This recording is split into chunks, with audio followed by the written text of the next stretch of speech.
మిమ్మల్ని హింసించు వారి కొరకు ప్రార్థన చేయుడి. ఎవరైనా మనల్ని హింస పెడుతూ ఉన్నప్పుడు వారి కోసం మనం ఏం చేయాలి?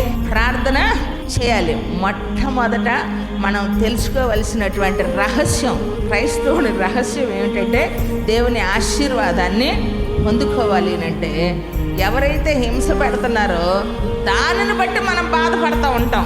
అది కాదు, నీతిగా ఒక మనిషి నిలబడినప్పుడు ఆ మనిషికి అక్కడే టార్చర్ మొదలయ్యిద్ది. సైతాన్ తన దూతను ఏం చేస్తాడంటే వీళ్ళ ప్రార్థన జీవితం ఎంతో పలక చూడాలి అంటే పక్కన ఒకళ్ళు మనకి ఉండాలా, వాళ్ళు మొదలు పెడతారు టార్చర్. అప్పుడు మనం ఏం చేయాలి?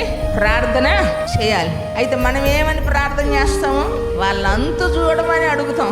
దమస్కులో ఉన్నటువంటి క్రైస్తవులు ఎవరి కోసం ప్రార్థన చేశారు ప్రియులారా? వాళ్ళు మమ్మల్ని కాపాడమని ప్రార్థన చేయలా, సౌలుని రక్షించమని ప్రార్థన చేశారు. చప్పట్లు కొట్టి దేవుణ్ణి గనపరుద్దామా?